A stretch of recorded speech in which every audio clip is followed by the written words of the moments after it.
મિત્રો, સારું ઇંગ્લિશ બોલવા માટે શું કરવું પડે? આ બોલવા માટે તમારી અંદર જે વિચારો છે, તમારા મગજમાં જે પણ વિચારો છે, એના માટેના શબ્દો તમને મળવા જોઈએ. અને મિત્રો, આ શબ્દો એટલે શું? મોટા ભાગે તમે જોશો શબ્દો એટલે ક્રિયાઓ હોય છે. આ ક્રિયાઓને લગતા ચિત્ર જો તમને બતાવવામાં આવે તો તમને જલ્દીથી યાદ રહેતું હોય છે કે આના ઇંગ્લિશ ક્રિયાઓ કઈ હોય છે, ઇંગ્લિશમાં શું બોલવું, ઉદાહરણ કયા છે. આ બધું જ હું તમને આજે સમજાવીશ અને તમને આવડશે.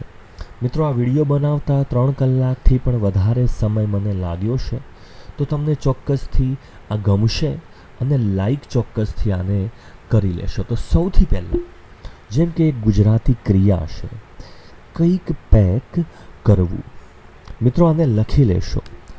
પેક કરવું, સામાન પેક કરવો. આના માટે ઇંગ્લિશમાં જે ક્રિયાપદ છે એ છે ટુ પેક. ટુ પેક એટલે સામાન પેક કરવો, બોક્સમાં પેક કરવો. લખી લેશો આ ક્રિયાપદ. ઉદાહરણ છે, he is packing his luggage. જુઓ, વાક્ય તમને બોલતા ના આવડે વાંધો નહીં, મારી સાથે પ્રેક્ટિસ કરવાની છે, સમજવાનું છે. લગેજ એટલે સામાન. He is packing his luggage. ચિત્રમાં દેખાય છે તે એનો સામાન પેક કરી રહ્યો છે. બરાબર છે? તો ચિત્ર જોઈને સમજવાનો પ્રયત્ન કરવાનો છે. લખી લેશો. ચલો આગળ જઈશું. બોલો, ક્રિયાપદ તમને દેખાય છે, ચિત્ર પણ દેખાય છે. કંઈક રેડવું. ચા રેડવી, કોફી, પાણી, કંઈ પણ રેડવું. બરાબર છે? એને શું કહેવાય? કંઈ કપમાં નાખવું. આપણે બહુ બધા ગુજરાતી શબ્દો વાપરીએ છીએ. આના માટે ઇંગ્લિશ જે ક્રિયાપદ છે એ છે ટુ. હવે ઉચ્ચાર કઈ રીતે કરવો? આનો ઉચ્ચાર છે પોવર. શું કહેશો આને? પોવર. પોવર. શું કહેશો? પોવર. અથવા પોર પણ કહેવાય છે. પોર. બરાબર છે? બોલો, પોર. પોર. ટુ પોર એટલે રેડવું. ઉદાહરણ શું છે? ધારો કે કોઈ છોકરી છે, ચા રેડી રહી છે. તમે કહેશો she is pouring tea. She is pouring tea. વાક્ય જોઈને વિચારો, ચિત્ર જોઈને વિચારો. લખી લેશો. બરાબર છે? એકવાર લખી લો. ચલો, લખવા માટે તમને પૂરતો સમય મળશે. નેક્સ્ટ વાક્ય છે દરિયાઈ સફર કરવી. જોઈ શકો છો ચિત્રમાં 2 મિત્રો દરિયામાં સફર કરી રહ્યા છે, દરિયામાં મુસાફરી કરી રહ્યા છે. તો આ મુસાફરી કરવું એને ટ્રાવેલિંગ નહીં કહેવાય. ટ્રાવેલિંગ આપણે બસમાં જતા હોય, ગાડીમાં, બરાબર છે. પણ દરિયામાં જ્યારે તમે મુસાફરી કરતા હોય, હોડીમાં, બરાબર છે, તમે એને કહેશો, ક્રિયાપદ વાપરશો. એ છે ટુ સેઇલ. SAIL. સેઇલ. બોલો, સેઇલ. SEI અને L. સેઇલ. લખી લેશો. બરાબર છે? 2 મિત્રો છે. વાક્ય શું બનશે? They are sailing. They are sailing. જુઓ, ટૂંકા વાક્યો છે. બરાબર છે? લખી લેશો. They are sailing. દરિયામાં સફર કરી રહ્યા છે. તો ચિત્ર જોઈને બોલવાની પ્રેક્ટિસ કરવાની, તો તમને પરિસ્થિતિ પ્રમાણે શબ્દો યાદ આવશે. ચલો, નેક્સ્ટ ચિત્ર તમે જોઈ શકો છો. શું દેખાય છે? એક ભાઈ છે, કોઈકની રાહ જોઈ રહ્યા છે. ઘડિયાળમાં સમય પણ જોઈ રહ્યા છે. તો કોઈની રાહ જોવી. બોલો, આના માટે ઇંગ્લિશ શબ્દ કયો છે? તમે કહેશો સર ટુ વેઇટ. ક્રિયાપદ છે. ટુ વેઇટ, કોઈની રાહ જોવી. લખી લેશો. બરાબર છે? ટુ વેઇટ, રાહ જોવી. વાક્ય શું છે? તે કોઈકની રાહ જોઈ રહ્યો છે. He is waiting for someone. He is waiting for someone. એ કોઈકના માટે રાહ જોઈ રહ્યો છે. લખી લેશો વાક્ય. બરાબર છે? ક્રિયાપદ પણ લખતા રહેશો. ચલો આગળ જઈશું. નેક્સ્ટ, ધક્કો મારવો. તમે દરવાજાને ધક્કો ચિત્રમાં જોઈ શકો છો. કોઈક ગાડીને ધક્કો મારતું હોય છે, કોઈક દરવાજાને ધક્કો મારતું હોય છે, ટેબલને ધક્કો મારતું હોય છે. તો કોઈ પણ દરવાજો કે કોઈ પણ જગ્યાએ તમે ધક્કો મારો, ઇંગ્લિશમાં તમે શું કહેશો? Two push. પુશ એટલે ધક્કો મારવું. બોલો, ટુ પુશ. લખી લો. ચલો, ટુ પુશ ઉદાહરણ જોઈ લઈએ.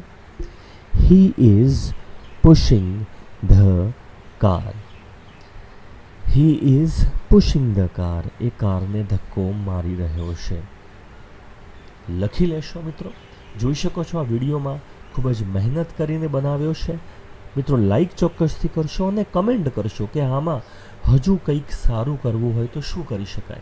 મને કમેન્ટમાં ચોક્કસથી જણાવશો. હું જવાબ 100% આપીશ. તમારે કમેન્ટમાં લખવાની છે, બરાબર છે, લખવાનું છે. ચલો આગળ. હવે ધક્કો માર્યો તો કોઈ વસ્તુ આપણે ઘણીવાર ખેંચતા પણ હોઈએ છીએ. કોઈ વજનદાર વસ્તુ આપણી તરફ ખેંચવી, પકડીને ટેબલ ખેંચવું, દરવાજો ખેંચવો, બોક્સ આપણી તરફ ખેંચવું, ખેંચીને લઈ જવું, આપણી તરફ, પોતાની તરફ ખેંચવું. ઇંગ્લિશમાં ક્રિયાપદ કયું વાપરશો? ટુ પુલ. ટુ પુલ એટલે ખેંચવું. ચલો લખી લો. ટુ પુલ, ખેંચવું. બરાબર છે. તે બોક્સને ખેંચી રહ્યો છે. ઉદાહરણ છે he is pulling the box. He is pulling the box. તે બોક્સને ખેંચી રહ્યો છે. લખી લેશો. લખવાની પ્રેક્ટિસ જોડે કરો, બરાબર છે. ચલો આગળ સમજીએ. નેક્સ્ટ, રંગ પૂરવો.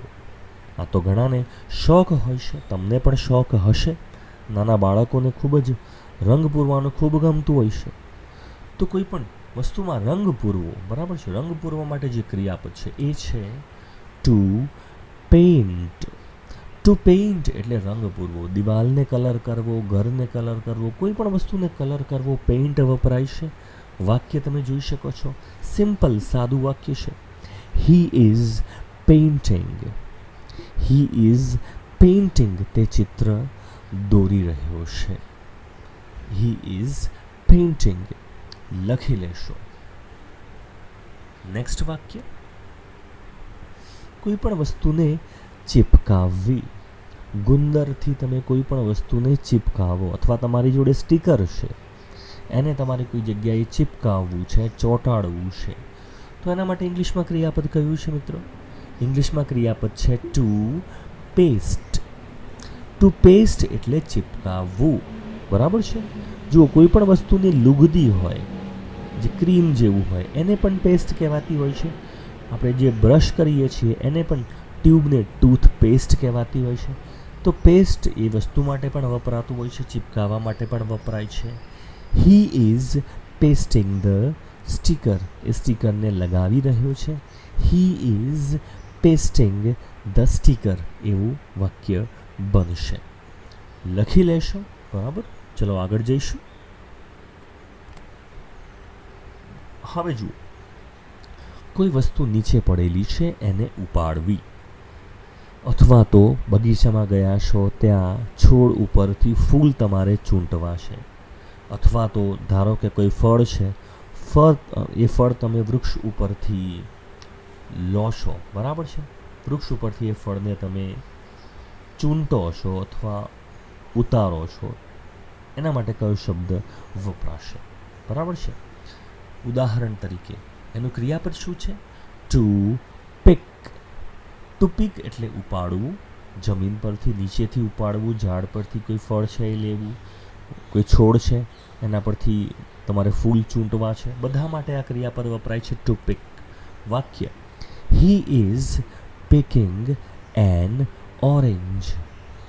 એ જે ઓરેન્જ જે છે, મોસંબી, અથવા એને ઉપાડી રહ્યો છે, ચૂંટી રહ્યો છે. He is picking an orange. વાક્ય લખી લેશો, બરાબર છે. આ ક્રિયાપદ જરૂરી છે. પરિસ્થિતિ જોઈને બોલવું પડે ત્યારે કામ આવતું હોય છે. નેક્સ્ટ, ખૂબ જ સાદું, બધાને ખબર હશે. વાંચવું.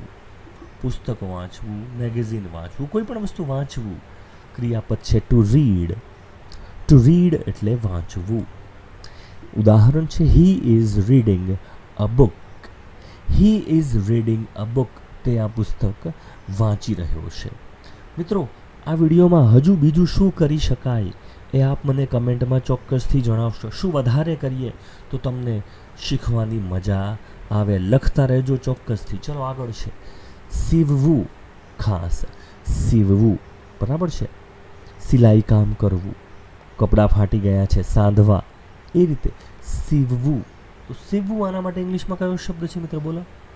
ઘણાને ક્રિયાપદ નથી ખબર છે. એ છે ટુ સીવ, બરાબર. અડધો સ છે અને યુ, ટુ સીવ.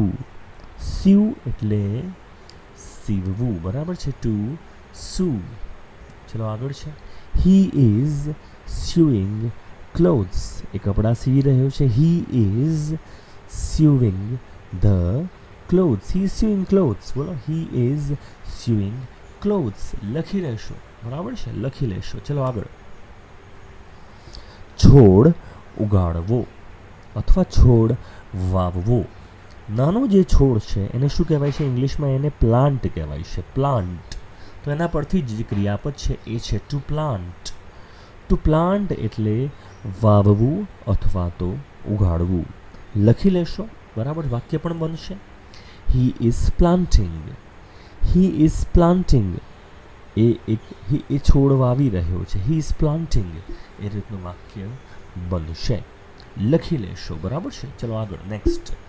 સવારી કરવી. હવે જુઓ, દરિયાની નહીં, સાયકલ, બાઇક, બરાબર છે, તમારી જોડે ઘોડો છે, જે પણ વસ્તુ છે, બરાબર છે, તમારે શું કરવું છે? એની સવારી કરવી છે, બરાબર છે. તમારે સવારી કરવા માટે ક્રિયાપદ તમે વાપરશો ટુ રાઈડ. ટુ રાઈડ એટલે તમે ઉપર આ રીતે બેસીને જતા હોય છે, જે પણ વાહનમાં, જે બંને પગ બાજુમાં રહેતા હોય છે અને વચ્ચે ધારો કે ઘોડો છે, બાઇક છે, સ્કૂટર છે, એક્ટિવા, બધું શું આવે? રાઈડ શબ્દ આની જોડે વપરાય છે ક્રિયાપદ. ઉદાહરણ થશે he is riding a bicycle. He is riding a bicycle. A bicycle એટલે કે સાયકલને સવારી કરી રહ્યો છે. આવું વાક્ય તમે બનાવી શકો છો. જુઓ, બૂમ પાડવી. જોઈ શકો છો, બૂમ પાડી રહ્યો છે. બૂમ પાડવા માટે ઇંગ્લિશમાં જે ક્રિયાપદ છે એ લખી લેશો. એ છે ટુ શાઉટ. ટુ શાઉટ એટલે બૂમ પાડવી, મોટેથી કોઈને બૂમ પાડવી. હવે બૂમ તમે આનંદમાં ખુશ થઈને પણ પાડી શકો છો, બરાબર છે, મજા આવી ગઈ.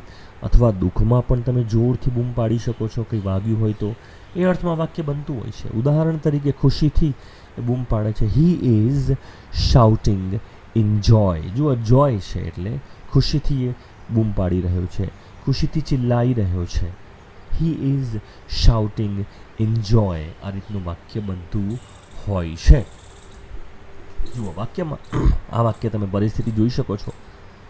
એક ભાઈ બેઠા છે, આરામથી ગિટાર વગાડી રહ્યા છે. તો કોઈ વસ્તુ વગાડવી, કોઈ સાધન, બરાબર છે, કોઈ વાજિયંત્ર, ગિટાર છે, પિયાનો છે, તબલા છે, વાંસળી છે, કંઈ પણ વગાડવું. આના માટે ક્રિયાપદ કયું વપરાય? અથવા બગીચામાં રમવું, કોઈ પણ જગ્યાએ રમવું, આના માટે પણ આ જ શબ્દ વપરાય છે. એ છે ટુ પ્લે. ટુ પ્લે લખી લેશો. ટુ પ્લે વગાડવું અથવા રમવું. તે ગિટાર વગાડી રહ્યો છે. તમે કહેશો he is playing a guitar. He is playing a guitar. તે ગિટાર વગાડી રહ્યો છે. ચલો, કોઈ વસ્તુ કોઈને બતાવવી. કોઈ પણ વસ્તુ બધાને બતાવવી. જેમ કે આ ભાઈ પોસ્ટર, આપણને એક પોસ્ટર બતાવી રહ્યા છે. એના માટે ઇંગ્લિશમાં ક્રિયાપદ છે ટુ શો. શો એટલે કોઈને દેખાડવું, કોઈને બતાવવું, બરાબર છે. શો. વાક્ય બનશે he is showing a poster. He is showing a poster. તે પોસ્ટર બતાવી રહ્યો છે. ટૂંકા સાદા વાક્યો છે, લખી લેશો. ચલો આગળ. નેક્સ્ટ. આંગળીથી બતાવવું. કોઈકને આંગળીથી બતાવવું, આંગળી ચીંધીને કોઈને બતાવવું કે પેલી તરફ જા અથવા પેલી તરફ જો. તો આંગળીથી કોઈને આપણે ઈશારો કરીને બતાવીએ એ તરફ જોવા માટે. એના માટે ઇંગ્લિશમાં ક્રિયાપદ છે ટુ પોઈન્ટ. Two point. જુઓ, પોઈન્ટનો અર્થ એક બિંદુ પણ થતો હોય છે, ટપકો પણ થતો હોય છે. કોઈની તરફ બતાવવું એ પણ પોઈન્ટ કહેવાતું હોય છે. આપણી પહેલી જે આંગળી છે જેનાથી બતાવીએ છીએ એ આંગળીને પોઈન્ટર કહેવાય છે. જો તમને ખબર હોય તો પોઈન્ટર. તો વાક્ય તમારું બનશે he is pointing at someone. He is pointing at someone. એ કોઈક વ્યક્તિ તરફ આંગળી કરી રહ્યો છે. He is pointing at someone. એ રીતનું વાક્ય અહીંયા બનાવેલું છે. ચલો આગળ. નેક્સ્ટ. ગીત ગાવું. આ તો બધાને ખબર છે. સ્ટેજ ઉપર જોઈ શકો છો એક છોકરી છે, સરસ મજાનું ગીત ગાઈ રહી છે, ગિટાર પણ વગાડી રહી છે. તો આ તો ખૂબ જ સાદું ક્રિયાપદ છે, બધાને આવડે એ છે ટુ સિંગ. ટુ સિંગ એટલે ગાવું, બરાબર છે. અને વાક્ય એનું બનશે she is singing on stage. She is singing on stage, એ સ્ટેજ ઉપર ગીત ગાઈ રહી છે. મિત્રો, આ વિડીયો મેં તમને કહ્યું એ પ્રમાણે ખૂબ જ સરસ રીતે મેં બનાવ્યો છે, તો તમને મદદ મળી હશે, શબ્દો આવડ્યા હશે, ઇંગ્લિશના વાક્યો આવડ્યા હશે. તો ચોક્કસથી આ વિડીયોને લાઈક કરશો અને કમેન્ટ મને ચોક્કસથી જણાવશો કે હજુ પણ તમારે વધારે આ વિડીયોમાં શું કરવાની ઈચ્છા છે, જેથી તમને વધારે આવડે અને લોકો વધારે જુએ. તો મિત્રો, આ વિડીયો થેન્ક્સ ફોર વોચિંગ. ચેનલને સબસ્ક્રાઈબ જરૂરથી કરી લેશો.